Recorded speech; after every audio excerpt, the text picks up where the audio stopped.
بسم اللہ الرحمن الرحیم کہانی.com میں خوش آمدید۔ شروع کرتے ہیں آج کی دلچسپ اور سبق آموز کہانی۔ میں اپنی خالہ زاد کی شادی کی وجہ سے 3 دن سے خالہ کے گھر میں ٹھہری ہوئی تھی۔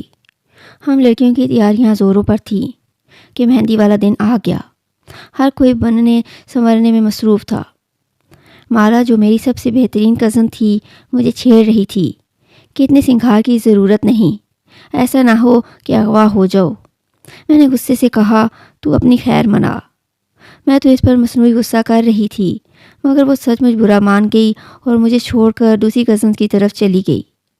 اس دن میں نے پیلا جوڑا پہنا ہوا تھا۔ جب ہم لڑکی والوں کے گھر مہندی لے کر جا رہے تھے تو ایک لڑکی نے مہندی کا تھال مجھے تھما دیا۔ سبھی لڑکیاں کسی نہ کسی گاڑی میں بیٹھ گئیں۔ میں تھال ہاتھ میں لیے ادھر ادھر دیکھ رہی تھی کہ مالا کے چچا کا بیٹا اپنی گاڑی ہماری طرف لے کر آ گیا۔ ہمیں جلدی میں مجبوراً اس کی گاڑی میں بیٹھنا پڑا۔ میں نے غور کیا کہ یہ تو وہی تھا جو ذرا دیر پہلے مجھے گھور گھور کر دیکھ رہا تھا اور اب بھی اپنی گاڑی کے شیشے میں سے مجھے دیکھنے کی کوشش کر رہا تھا۔ اس بات کو دوسری لڑکیوں نے بھی نوٹ کیا۔ میرا شرم کے مارے برا حال تھا۔ راستہ بھر سبھی ایک دوسرے سے باتیں کرتے ہوئے گئے تھے لیکن میں چپ تھی، جبکہ وہ بار بار کہتا تھا کہ یہاں کوئی ایسا بھی ہے جو بے زبان ہے، جسے بات کرنی بھی نہیں آتی۔ میں نے پھر بھی جواب میں کچھ نہ کہا۔ تبھی منزل آ گئی اور ہم سب گاڑی سے اتر آئے۔ جب مہندی کی رسمیں ختم ہو گئیں تو ہم لڑکیاں دولہا کے گھر میں ہی ٹھہر گئیں کیونکہ وہ بھی ہمارا کزن تھا۔ جب اس کو پتہ چلا کہ میں دولہا کے گھر ٹھہری ہوں تو وہ بھی وہاں رک گیا کیونکہ وہ خالو کا رشتہ دار تھا۔ میں بالائی منزل پر ایک کمرے میں ٹھہری تھی اور میرے کپڑوں کا بیگ وہاں ہی رکھا ہوا تھا۔ مجھے بہت نیند آ رہی تھی لہٰذا میں نے کپڑے تبدیل کیے۔ جب کپڑے بدل کر آ رہی تھی کہ اچانک اس سے ٹکراؤ ہو گیا۔ میں نے اس کی جانب دیکھا اور بس دیکھتی رہ گئی۔ سیاہ پینٹ کوٹ میں وہ بہت خوبصورت لگ رہا تھا۔ میں نے پہلی بار اس کو غور سے دیکھا تھا۔ وہ بھی حیران تھا کہ میں کیسے اس کو تکے جا رہی ہوں۔ تبھی وہ کھنکارا۔ مجھے ہوش آ گیا اور میں شرمندہ ہو کر اپنے کمرے کی جانب چل دی۔ دل زور زور سے دھڑک رہا تھا۔ بارات والے دن بھی یوں ہی ہوا۔ ہر لڑکی چاہتی تھی کہ وہ اس سے بات کرے، اس کی طرف دیکھے کیونکہ وہ نہایت شوق اور دلچسپ انداز سے گفتگو کرنے والا لڑکا تھا۔ وہ سب کی نظروں میں تھا لیکن میں تو اس کے قریب جانے سے بھی ڈرتی تھی۔ میں ڈھولک بجاتی گاتی مسکراتی لڑکیوں سے دور تھی۔ اچانک وہ کمرے میں داخل ہوا اور اتنی تیزی سے گلاب کا پھول میرے بالوں میں ٹانک دیا کہ کوئی بھی اس کی اس حرکت کو نہ سمجھ سکا۔ تبھی اس نے اپنا منہ میرے کان کے قریب لا کر کہا، میں شاہ میر ہوں، میرا نام یاد رکھنا۔ میں سر تاپا سرخ ہو گئی اور آنن فانن جیسے آیا تھا ویسے ہی چلا بھی گیا۔ شادی کا ہنگامہ ختم ہو گیا۔ اب تو مجھے بھی چین نہیں تھا۔ ساری رات جاگ کر کاٹتی۔ اگر نیند آتی تو خواب میں بھی وہی نظر آتا۔ یہ سب حال میں نے اپنی سہیلی کو بھی بتایا کیونکہ اپنے دل کی ہر بات اسے بتایا کرتی تھی۔ روز و شب اسی طرح گزرنے لگے لیکن اس کی یاد نہ گئی۔ اس بات کو 2 سال گزر گئے مگر میرے بالوں سے گلاب کے اس پھول کی مہک اسی دن جیسی تازہ تھی جب شاہ میر نے اس کو میرے بالوں میں اڑسا تھا۔ باغ میں جانے سے یہ مہک اتنی تیز ہو جاتی کہ پھولوں کے علاوہ پتیوں اور مٹی کے ذروں سے بھی یہی مہک آنے لگتی تھی۔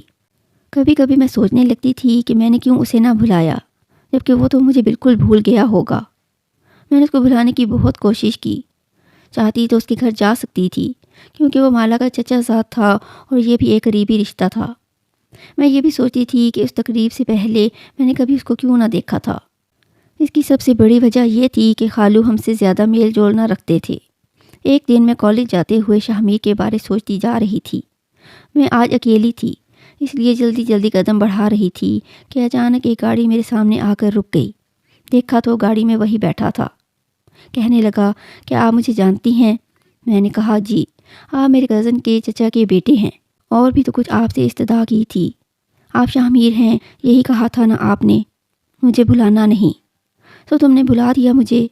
تبھی بے اختیار میرے منہ سے نکل گیا کہ بھلا تو آپ نے دیا ہے۔ میری بات سے اس کا حوصلہ بڑھ گیا۔ وہ اصرار کرنے لگا کہ میری گاڑی میں بیٹھو، تم سے نہایت ضروری بات کرنی ہے۔ میں گاڑی میں بیٹھ گئی۔ وہ آہستہ آہستہ گاڑی چلانے لگا۔ میں منہ نیچے کیے بیٹھی تھی۔ وہ کہنے لگا، ثانیہ، تم نہیں جانتی کہ میں نے یہ 2 سال کیسے گزارے ہیں۔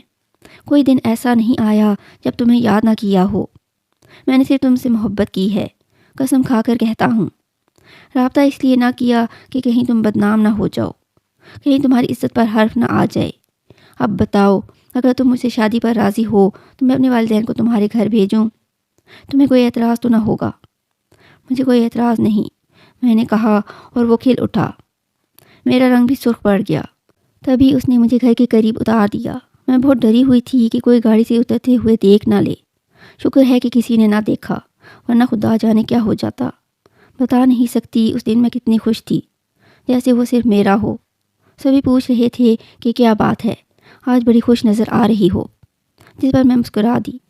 پھر سچ مچ اگلے دن اس کے ابو امی آ گئے اور انہوں نے میرا رشتہ مانگ لیا۔ بھلا والدین کو کیا اعتراض ہو سکتا تھا؟ اتنے امیر لوگ، لڑکا خوبصورت کہ ہر لڑکی اس کی شریک حیات بننے کی آرزو کرے۔ امی ابو نے ہاں کہہ دی۔ مجھے پھولوں کے زیور پہنائے گئے۔ کیا بتاؤں وہ کیسا خوبصورت دن تھا جب میں ہواؤں میں اڑ رہی تھی۔ میرے سپنے چاند، سورج اور ستاروں سے مزین تھے۔ میرے خواب کو تعبیر مل گئی تھی۔ اس کے بعد ہر آن ہر لمحہ بس میں نے شاہ میر ہی کے خواب دیکھے۔ ہر وقت اس کا خیال میرے دل کا ہمراز رہتا۔ اس کی سوچوں میں عمر بسر کی۔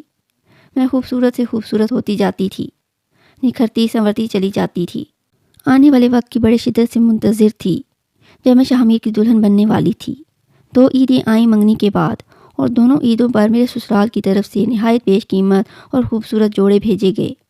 والدہ تندئی سے میرا جہیز بنانے میں لگی تھیں، اور میں آنے والے وقت سے شرما رہی تھی۔ جب میں بابل کے گھر سے رخصت کی جاتی کہ اچانک ایک دھماکہ ہوا جس نے سب کو ہلا کر رکھ دیا۔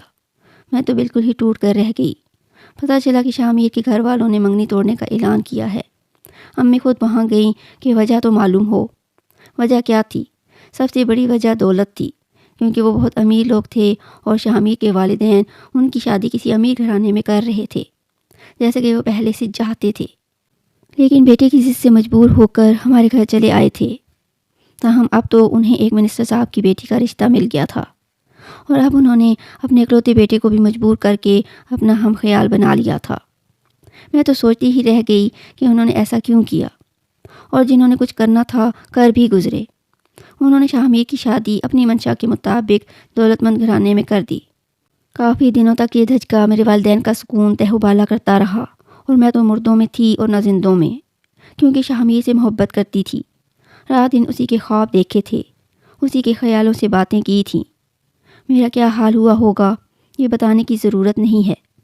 عرصہ دراز تک پریشان رہی۔ اس کے بعد جب وقت نے سنبھالا دیا تو میں نے ایک اسکول میں سروس کر لی۔ بچوں کو پڑھا کر اپنا وقت پاس کرتی رہی۔ دل بہلانے کے جتن کرتی تھی، مگر یہ ظالم بہلتا نہ تھا۔ اس دوران کئی رشتے میرے لیے آئے، مگر میرا ایمان رشتوں پر سے اٹھ چکا تھا۔ جی نہیں چاہتا تھا کہ دوبارہ کسی سے دھوکہ کھاؤں۔ میرے چھوٹے بہن بھائیوں کی بھی شادیاں ہو گئیں، اور میں والدین کے ساتھ ہی رہ گئی۔ اب میں ان کے بڑھاپے کا سہارا بنی، کیونکہ شادی شدہ بہن بھائی اپنے اپنے کاروباری زندگی میں مصروف و مگن ہو گئے تھے۔ 20 برس گزر گئے تھے، مگر مجھے اس دکھ کی شدت کبھی کم محسوس نہ ہوئی۔ یوں لگتا تھا یہ کل کی بات ہے۔ اس دکھ کی دھاگ میرے دل پر جم کر رہ گئی تھی۔ جو بھی میرے چہرے کی جانب دیکھتا تھا محسوس کر لیتا تھا کہ یہ کسی گہرے صدمے سے دوچار ہوئی ہے۔ اس واقعہ کے بعد پھر کبھی میں نے کسی چیز کی خواہش نہ کی، بس ایک تمنا کے سوا کہ میں روزے رسول پر حاضری دوں، حج کروں، اللہ کے گھر جا کر دعا مانگنے کی سعادت حاصل کروں۔ لیکن میں نہیں جا سکتی تھی۔ والدین ضعیف ہو چکے تھے، اور سفر کی تکالیف برداشت کرنے کے قابل نہ رہے تھے۔ بالآخر ان کا بھی یکے بعد دیگرے انتقال ہو گیا، اور میں گھر کی تنہائیاں سمیٹنے کو اکیلی رہ گئی۔ اب تو زندگی اور بھی کٹھن ہو گئی۔ سروس کی وجہ سے وقت کٹ رہا تھا، ورنہ شاید میں پاگل ہو جاتی۔ لوگ رفتہ رفتہ تنہائی کے عادی ہو جاتے ہیں، لیکن میں عادی نہ ہو سکی۔ میری اب یہی آرزو تھی کہ کسی طرح حج کر لوں، لیکن ساتھ جانے والا کوئی نہ تھا۔ بغیر محرم کے نہ عمرے پر جا سکتی تھی اور نہ حج پر۔ سروس سے بھی ریٹائرڈ ہو چکی تھی۔ بالآخر میری مایوسی پر قدرت کو رحم آ گیا۔ ایک دن میری ممانی آئیں، بولیں کیا حج پر جانا چاہتی ہو؟ اپنے پاسپورٹ اور کاغذات بنوا لو، بلکہ تمہارے ماموں کو بھیج دوں گی، ان کے ساتھ جا کر بنوا لینا۔ ہم حج پر جا رہے ہیں، تمہیں بھی لے جائیں گے۔ یوں وہ گھڑی بھی آ گئی جب ماموں اور ان کی فیملی کے ساتھ حج کی سعادت حاصل کرنے جا رہی تھی۔ یہ کتنا خوشیوں بھرا دن تھا جب میری دیرینہ آرزو پوری ہو رہی تھی۔ شاہ میر سے منگنی والے دن کے بعد خوشی کا ایک اور دن دیکھنا نصیب ہوا تھا۔ میں نے خدا کا لاکھ لاکھ شکر ادا کیا مکہ مکرمہ میں ممانی کے رشتہ دار تھے جن کے ہاں ہم نے قیام کیا۔ ہمیں یہاں آئے دوسرا دن تھا، پتہ چلا کہ پاکستان سے کچھ اور مہمان بھی حج کے لیے آ رہے ہیں اور یہیں قیام کریں گے۔ 3-4 دن تک وہ مہمان آ گئے۔ مجھے اپنی آنکھوں پر یقین ہی نہ آ رہا تھا کہ ان میں شاہ میر بھی تھا۔ ہم دونوں نے ایک دوسرے کو دیکھا مگر کلام نہ کیا۔ وہ میرا کیا لگتا تھا جو میں اس سے کلام کرتی۔ ایک بندھن جڑتے ہی ٹوٹ گیا اور بس، لیکن دل کا بندھن شاید اتنا مضبوط ہوتا ہے کہ کبھی نہیں ٹوٹتا۔ تبھی تو تقدیر نے ہمیں کہاں اور کس مقام پر ملا دیا تھا۔ ممانی نے شاہ میر کو میرے بارے میں بتایا۔ وہ بہت حیران ہوا کہ میں نے ابھی تک اس کے غم کو بلایا نہیں تھا اور شادی بھی نہیں کی تھی۔ اب اس کو میری وفا اور محبت کا یقین آ چکا تھا۔ اس نے ممانی کے ذریعے مجھے پیغام دیا کہ اگر میں راضی ہو جاؤں تو وہ زندگی کے اس موڑ پر مجھ سے نکاح کر سکتا ہے، کیونکہ اس کی بیوی کا کچھ عرصہ قبل انتقال ہو چکا تھا اور اس کو پھر سے ایک جیون ساتھی کی ضرورت تھی جو اس کے گھر بچوں کو سنبھال سکے اور اس کی زندگی میں ساتھی کے خلا کو پر کر سکے۔ یہ عمر ایسی نہ تھی کہ میں شادی کرتی، سہانے سپنے اب دھندلا چکے تھے، لیکن مجھے واقعی اس سے دلی محبت تھی۔ مجھے اس کی تکالیف کا احساس ہوا۔ دل نے کہا تم بھی تو تنہائیوں سے تنگ ہو، ان وحشتوں کا مقابلہ کرتے رہنے سے تو بہتر ہے کہ تم شاہ میر کی پیشکش قبول کر لو۔ جب تک میں یہ بات لبوں پر لاتی، اس سے پہلے ممانی اور ماموں نے مجھے سمجھا بجھا کر اپنی دانش میں راضی کر لیا اور یوں ان کے عزیزوں کے گھر میرا نکاح شاہ میر سے ہو گیا۔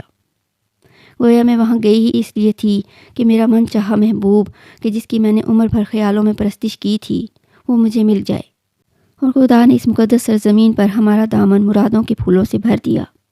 شاہ میر مجھے پا کر بہت خوش تھے۔